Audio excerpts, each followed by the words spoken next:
Hi, my name is Kat and welcome to my channel.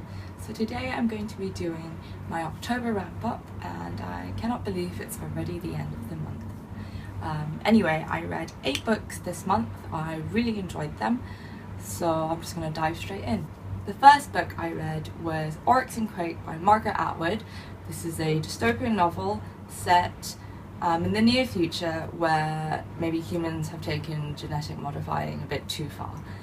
It's really good, really fast paced. I've taken out the second book, The Year of the Flood, but I actually haven't got to it yet, but I will do so this week. The second book I read was a non-fiction book, and that is Gut by Julia Enders. Now this is about the gut and how it should be more widely appreciated because it is just as important as the brain. It's really well written, very engaging, very enthusiastic, and I actually sped through it in no time, which is not usually common for me with non-fiction books. The third book I read was The Bloody Chamber by Angela Carter. Now this is my first Angela Carter book. I really enjoyed it. It's fairy tales retold in an adult way. There's lots of blood and sex and grisly things and also very sensuous things. So this is also highly recommended. The fourth book I read was also by Angela Carter, and that is The Magic Toyshop. I picked this up in a bookshop in Taiwan ages ago, never got around to reading it. Started reading The Bloody Chamber when this is bloody brilliant, and then rifled through my books to try and find this copy, and I'm glad I did. It's about a girl who has to move to London away from the countryside with her 2 siblings to live with relatives that she has never met, and that includes an aunt who cannot speak, her aunt's 2 brothers who are Irish, and this is sort of wild territory for her, and a really creepy uncle who only loves his puppets. The 5th book I read was this book, The Strange and Beautiful Stories of Lavender by Lesley, Walton. And let me just say that I fell in love with this book so hard that I cried for 15 minutes upon finishing it because I realized that there would be no more for me to read because it's not part of a series. It's about a girl who was born with wings in Seattle in a world that's recognizable as our own but has a lot of elements of magic realism.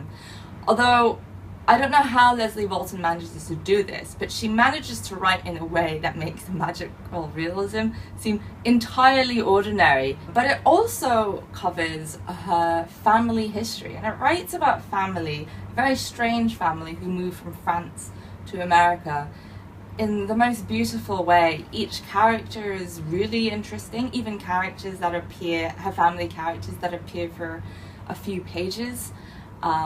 There's so much intrigue and mystery just seated in her family, and yet they just bumble along life, and it's truly a joy to read. Please go pick it up, please.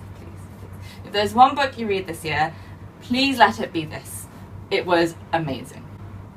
The 6th book I read is actually a poetry collection by Miho, Kinnas.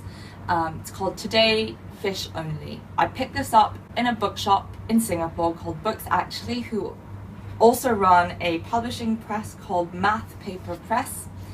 And this is about Miho trying to figure out how she fits into a complicated world. She talks about her being in Shanghai where her father is dying in Japan, and her mother-in-law is also unwell in America, I think, or maybe the other way around, and she laments the complicatedness of her life, and that really appealed to me. She writes beautifully about Japan, her family, and Ireland for some reason. The 7th book I read was this one, The Vegetarian by Han Kang, and this has definitely made its rounds on BookTube. It won the International Man Booker Prize in 2016, so this year. And it's about a woman who decides to go vegetarian because she's just had an awful dream, and the people around her try to figure out why she's turned vegetarian, are very hostile to it and sort of observe her. It's told through her husband's perspective, her brother-in-law's perspective, and her sister's perspective, and it's basically the unraveling of a woman.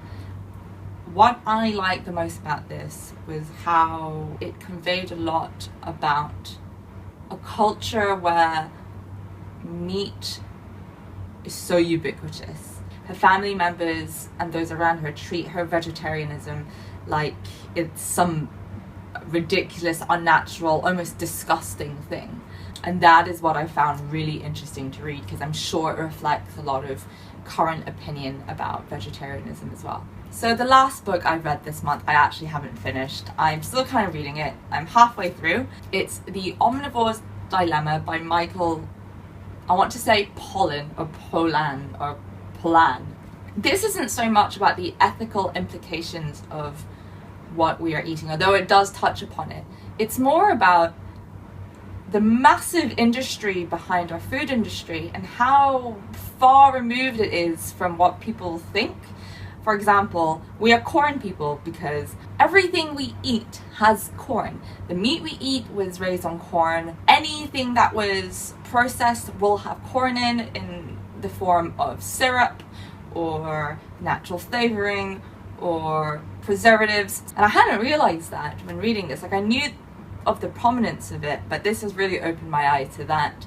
At the moment, I'm on a section about sustainable farming as opposed to organic farming, and how that can actually differ a lot, because when people think of organic, they may think of free-range pastures, they may think of a jumble of produce, but that's actually not true, and the organic industry has been industrialized to a very similar extent as the conventional food industry. So I am really enjoying it so far, and I do intend on finishing it. So there you go, that's my October wrap up. Please let me know if you've read any of the books and what you thought of them, and I'll see you next time. Bye!